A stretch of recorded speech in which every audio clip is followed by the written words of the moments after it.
Thank you అందరికీ నమస్కారం.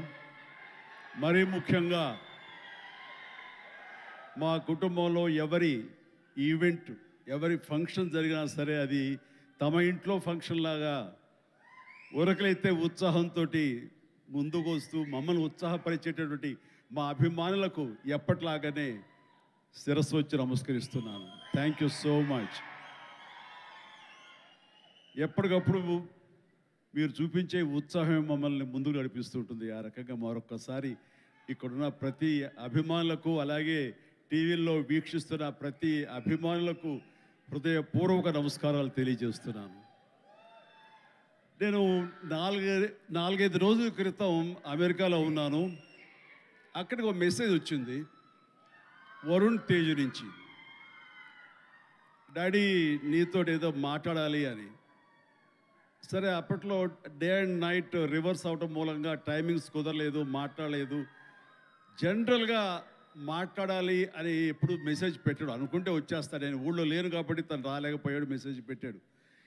ఏమో పెద్ద అర్జెంట్ ఉంటే మళ్ళీ తనే మెసేజ్ పెడతాడు కదా అనుకున్నాను. సరే, 3 days బ్యాక్ 2 days బ్యాక్ వచ్చేసిన తర్వాత మళ్ళీ ఫోన్ చేసి రావాలంటే ఏమై ఉంటుందండి నాకు. ఎందుకంటే ఈ పిక్చర్ రిలీజ్ అవుతుంది, దీనికి ఒక ఈవెంట్ జరగబోతుంది అన్నది మైండ్లో లేక సరే రా అన్నాను. ఇలాగా మా ఫంక్షన్ జరుగుతుంది, ఈ సినిమాకి నువ్వు ముఖ్య అతిథిగా రావాలి. నాకు తెలుసు నిన్ను బయట వాళ్ళు పిలుస్తారు, నువ్వు వెళుతుంటావు, కొంచెం ఎంతో కొంత ఇబ్బంది ఉంటుంటుంది. అలాంటి ఇబ్బంది నీకు కలుగ చేయకూడదని చెప్పేసి ఎప్పుడు నేను అడగను. ఎప్పుడు ముకుందాకు వచ్చావో, తర్వాత ఇంకో దానికి వచ్చావో లేదో, అంతేగాని మళ్ళీ నాన్న తర్వాత నువ్వు వస్తే బాగుంటుందని. ఎందుకంటే నీలాంటి వ్యక్తి, ఇంత గొప్ప హీరోస్, మన బోర్డర్లో ఫైట్ చేసేటువంటి హీరోస్ మీద ఒక సినిమా చేస్తున్నప్పుడు దాని గురించి 10 మందికి తెలియజెప్పేలాగా, 10 మంది మోటివేట్ అయ్యేలాగా మీరు కనుక ఆ ఫంక్షన్లో పార్టిసిపేట్ చేస్తే ఆ యొక్క రీచ్ వేరు. రండి అని చెప్పేసి పిలిచిన వెంటనే ఇది గొప్ప అవకాశం నాకు. అది నేను రావడం వాళ్ళకి అవకాశం కాదు. ఇలాంటి గొప్ప సినిమా గురించి, ఇలాంటి గొప్ప హీరోల మీద తీసే సినిమా గురించి, మన బోర్డర్లో ఉండే మన కోసం, మన రక్షణ కోసం, మన సరిహద్దులో ఫైట్ చేసేటటువంటి వారియర్స్ గురించి ఇలాంటి సినిమా తీసినప్పుడు దాని గురించి 4 మాటలు చెప్పడం అనేది నాకు దక్కినటువంటి గొప్ప అవకాశంగా నేను భావిస్తుంటాను. అలాగా ఈ ఫంక్షన్ రావడం అనేది నాకు నిజంగా చెప్తాను చాలా గర్వంగా ఉంది. సో ఇందులో ఉండే పాయింట్స్ ఏమిటి అన్నప్పుడు, నాకు ఎప్పుడైతే పుల్వామాలో జరిగినటువంటి ఈ టెర్రరిస్ట్ అటాక్ ఉంది, అది ఒక బ్లాస్ట్ అయ్యి 40 మంది సిఆర్పిఎఫ్ వాళ్ళు చనిపోవటం చూసాము. ఇందాక లాస్ట్లో నేను లాంచ్ చేసిన సాంగ్లో చూసినప్పుడు నాకు ఆ విజువల్సే కనిపించాయి. ఎంత హృదయ విదారకంగా ఉందంటే, సినిమాల్లో మనం కొంతవరకు చూపించగలం, నిజంగా నిజ జీవితంలో ఎంతమంది ఎంత హృదయ విదారకమైనటువంటి పరిస్థితి. అలాంటి ఫ్యామిలీస్కి, వాళ్ళకి ఆ చనిపోయిన వాళ్ళకి నివాళులు అర్పించేలాగా ఒక ప్రతీకారం తీర్చుకోవాలనే కక్షతోటి మన ఇండియన్ ఎయిర్ ఫోర్స్ చేసినటువంటి పెద్ద సాహసం, చేసిన యుద్ధమే ఈ cinema. If I'm right yeah. So అది సరిగ్గా నేను అవును వరుణ్ణి నాకు అక్కడ ఒకటిసారి ఈ వ్యాలంటైన్స్ డే ఏంటి, ఏదైనా రొమాంటిక్ టచ్ ఉందా ఏంటి, ఇందులో ఏదైనా సినిమాని కమర్షియలైజ్ చేశారంటే లేదు.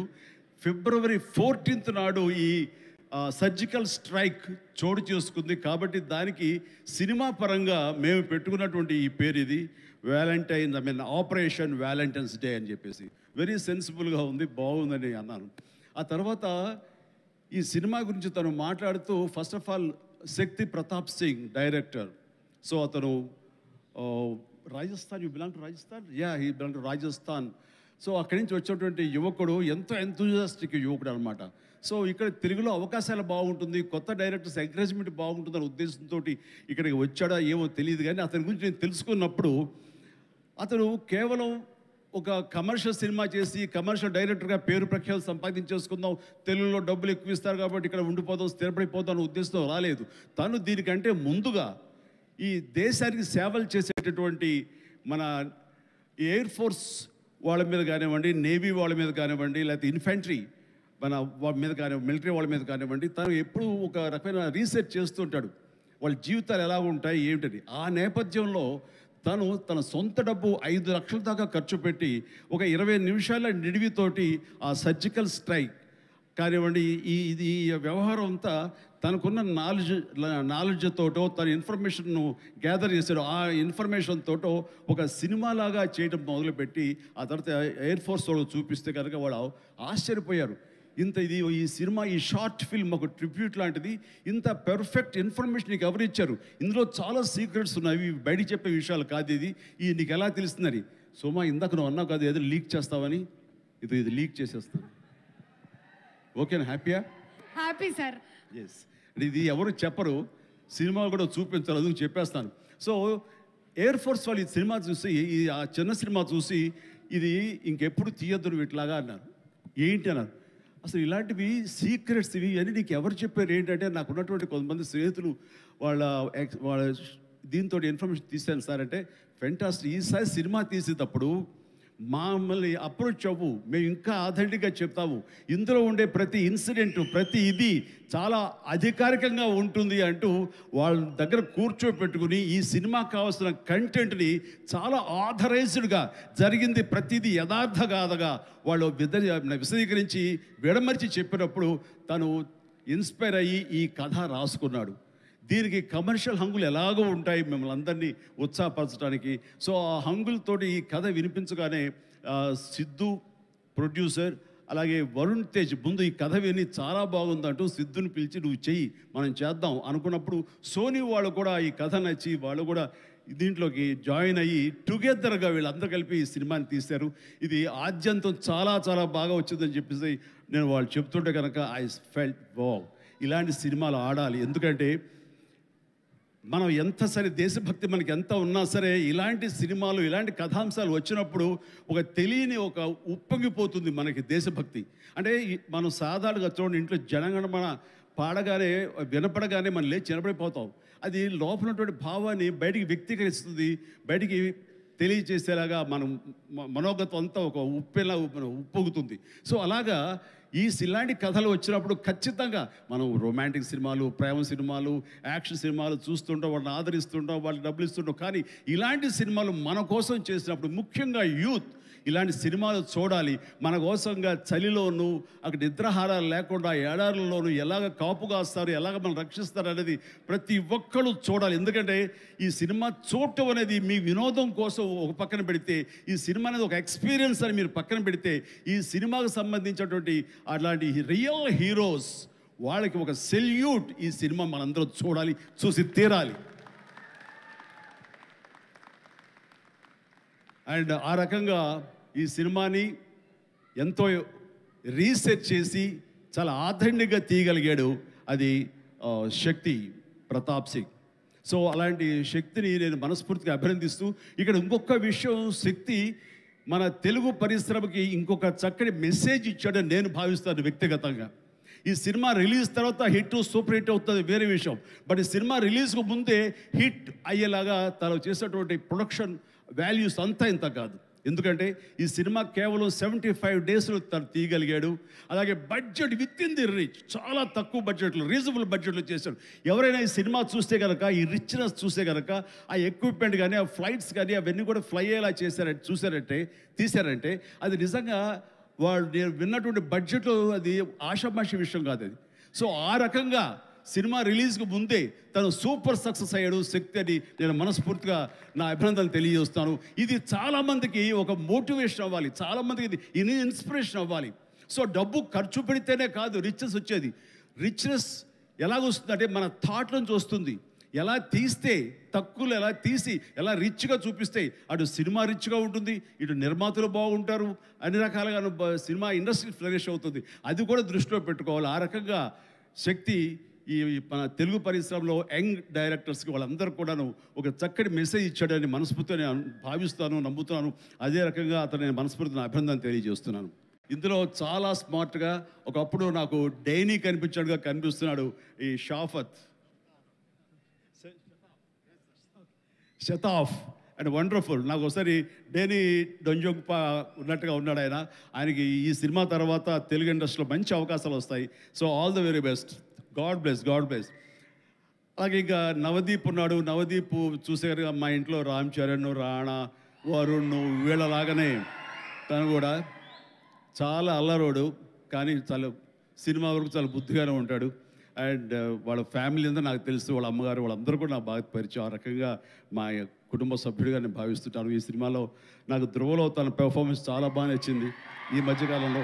అలాగే ఈ సినిమాలో కూడా చాలా చక్కటి క్యారెక్టర్ చేస్తుంటారని నేను భావిస్తాను. ఇంకా మంచి క్యారెక్టర్స్, ఇంకా నువ్వు వెరీ స్ట్రాంగ్ హీరోగా ఉండాలి నా కోరిక. అసలు హీరోగా ఉన్నటువంటి ఆ లక్షణాలు అన్నీ ఉన్నాయి. బట్ వస్తుంది అవకాశం, చేద్దాం. అండ్ దెన్ నేను ఎప్పుడు టైం పాస్ అవడం కోసంగా చూస్తుంటే ఒక వ్యక్తిని తరచూ చూస్తుంటాను ఈ మీమ్స్లో. అదే ఏం మస్తు షేడ్స్ ఉన్నారు ఆ డీలో.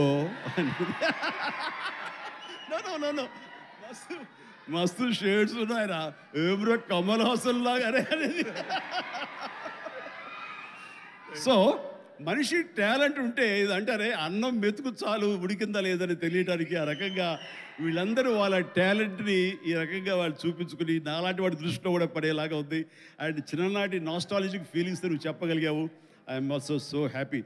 నన్ను చూసి మీరు అంత ఆనందపడతారో, మీ ఫీలింగ్స్ చెప్పినప్పుడు, మీ చైల్డ్హుడ్ విషయాలు చెప్పినప్పుడు నాకు అంతే ఆనందంగా ఉంటుంది, అంతే ఇన్స్పిరేషన్గా ఉంటుంది.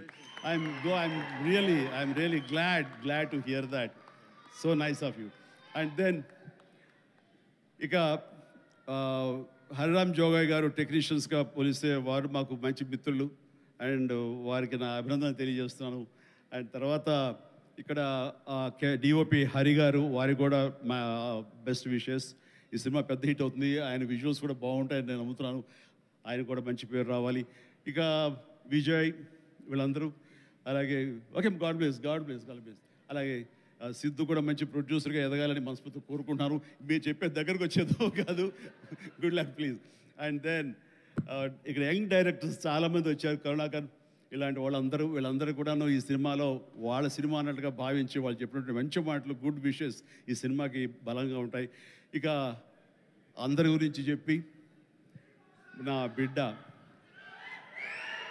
వరుణ్ తేజ్, చిన్నప్పుడు సరే అందరూ ఒకే చోట తిన్నాము, ఒకే చోట పెరిగాము, ఒకే చోట పడుకున్నాము. వాళ్ళ జీవితం అంతా నాతోటే. అండ్ వాళ్ళు ఏది అవ్వాలని సరే వాళ్ళని అది అవ్వనివ్వకుండా చేశానేమో. రోజు నేను మేకప్ వేసుకుని నా సినిమాలు చూస్తూ, నా ఇంట్లో కాస్ట్యూమ్స్, మేకప్ ఇవన్నీ చూసి వాళ్ళు ఇంకో రకంగా ఆలోచించలేకపోయారు. అందుకనే వాళ్ళు ఏం చేయాలా అన్న ఆలోచన, ఒకవేళ చదువు అయిపోయిన తర్వాత యాక్టర్ కాక ఇంకెందుకు మనం అనేది అనుకున్నారేమో. నా దగ్గర చెప్పగానే నేను ఇలాంటి వాటిలో చాలా ఎంకరేజ్ చేస్తాను. ఎందుకంటే film industry the best film industry. నేను దీన్ని చాలా గౌరవిస్తాను. ఇది కళామ తల్లి అని నేను భావిస్తుంటాను. మనం ఎంత గౌరవిస్తే ఆ ఫిల్మ్ ఇండస్ట్రీ మన అంతగా ఆదరిస్తుంది, హక్కును చేర్చుకుంటుందని బలంగా నమ్మేవాడు నేను. కాబట్టి ఇలాంటి ఇండస్ట్రీకి నా బిడ్డలు వస్తే కనుక అంతకంటే కావాల్సింది ఏముందంటే ఎంకరేజ్ చేస్తాను. వచ్చిన దగ్గర నుంచి నన్ను ఇన్స్పిరేషన్గా తీసుకున్నాడా, ఇంకెవరిని తీసుకున్నాడో ఏమో కానీ ఈ పరిశ్రమకు వచ్చిన తర్వాత నుంచి నన్ను ఫాలో అవటం లేదు ఎప్పుడు. అది గుడ్. నేను దాన్ని హర్షిస్తాను. తను ముందు నుంచి కూడా చేసిన ప్రతి సినిమా డిఫరెంట్ జోనర్. నాకు తెలిసి ఇలాంటి యంగ్స్టర్స్ ఎవరికి కూడా రాని అవకాశం, మా కుటుంబంలో ఉన్న ఇతర హీరోస్ కూడా రాని గొప్ప అవకాశం వరుణ్ తేజ్కి వచ్చింది. అది కేవలం అవకాశం రావడం కాదు, అవకాశం తను క్రియేట్ చేసుకున్నాడు, దాన్ని అందిపుచ్చుకున్నాడు, ప్రూవ్ చేసుకున్నాడు, మీ దీవెనలు పొందాడు. ఈ రోజున ఈ స్థాయిలో ఈ స్టేజ్ మీద ఇలా ఉన్నాడు. అంటే ఉదాహరణకి ఫస్ట్ ఫిలిం ముకుంద చూస్తే ఒక రూరల్ లవబుల్ బాయ్. ఆ తర్వాత కంచా, అసలు ఎప్పుడుదో 1947 ఆ టైంలో వరల్డ్ వార్ సెకండ్ టైంలో ఉన్నటువంటి ఒక సైనికుడు, మిలిటరీ సైనికుడుగా. ఆ తర్వాత ఒక హ్యోమగామిగా, ఆస్ట్రోనాట్గా. అలాగా ఇంకో సినిమా ఒక గద్దర్ గణేష్, అది నా చాలా ఫేవరెట్ గెటప్. అది చూస్తే కనుక పెర్ఫార్మెన్స్ అది చాలా డిఫరెంట్గా చేశాడు. నా ఫేవరెట్ ఫిల్మ్ అది వరుణ్లో. అండ్ తన స్టైలు, హెయిర్ స్టైల్ దగ్గర నుంచి నడక, ఆంగికం, గెస్టర్స్ ఇవన్నీ కూడా చాలా డిఫరెంట్గా ఉంటాయి. ఆ సినిమా కానివ్వండి. ఆ తర్వాత ఇక ఎన్ఆర్ఐగా చేసినటువంటి ఫిదా కానివ్వండి, లేకపోతే లోకల్ సోఫిస్టికేటెడ్గా ఒక లవర్ బాయ్గా చేసిన వాళ్ళ బాబాయ్ ఇన్స్పిరేషన్ తోటి చేసిన తొలి ప్రేమ కానివ్వండి. అలాగే లేటెస్ట్ ఫిల్మ్స్ వరకు కూడాను ప్రతిదీ చాలా ప్లాన్డ్గా తను చేసుకుంటూ వచ్చాడు, సక్సెస్ఫుల్గా చేసుకుంటూ వచ్చాడు. ఆ ప్లాన్లో ఒక భాగమే లావణ్యను కూడా కట్టుకున్నాడు. అది సో ఆ రకంగా ప్రతిదీ వెరీ వెరీ సక్సెస్ఫుల్ స్టెప్స్ వేసుకుంటూ అన్ని జోనర్స్ యొక్క టచ్ చేస్తూ ఈ 13 తను చేసిన 13 సినిమాలు ప్రతిదీ వైవిధ్యమైన సినిమాలు చేసుకుంటూ ఎవరికి రానట్టు డిఫరెంట్ జోనర్స్ చేయగలిగాడంటే నేనేదో రొమాంటిక్ హీరో, నేను యాక్షన్ హీరో, కేవలం ఇలా చేయాలి అన్నది కాకుండా డిఫరెంట్ సినిమాలు చేసుకుంటూ వచ్చాడు. అందులో నేపథ్యంగా ఫస్ట్ టైం అంతకుముందు గాజీ అని నేవల్ సినిమా వచ్చింది, సబ్మెరీన్ బేస్ చేసుకుని రాణా యాక్ట్ చేసింది. ఆ తర్వాత ఎన్నో మిలిటరీ బేస్డ్ సినిమాలు వచ్చి ఉంటాయి, ఉన్నాయి కూడాను. కానీ air strike, surgical strike, air force మీద సినిమా మాత్రం మన తెలుగులో ఇదే మొట్టమొదటి సినిమా. ఇలాంటి సినిమా రావడం అన్నది విజువల్ ఇంపాక్ట్ ఉంటుంది, మీ అందరికీ విజువల్ ఫీస్ట్. ఎందుకంటే ఈ మధ్యకాలంలో నేను లాస్ట్ ఇయర్ వెళ్ళినప్పుడు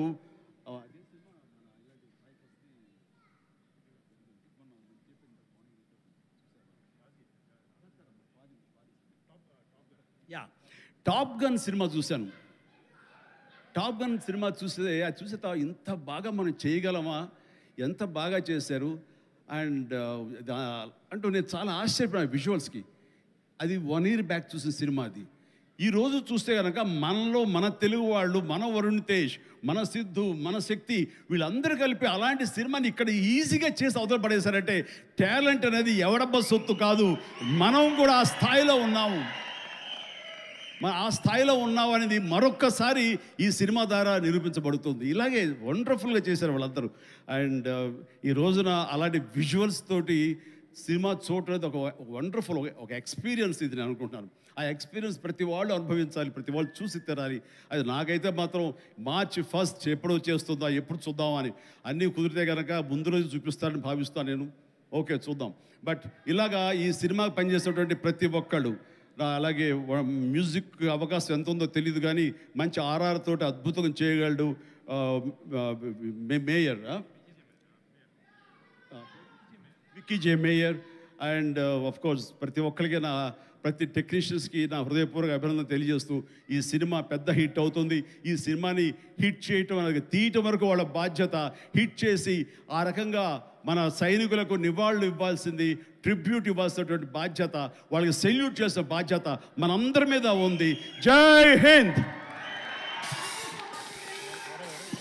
అండ్ అలాగే ఇప్పుడు వరుణ్ తేజ్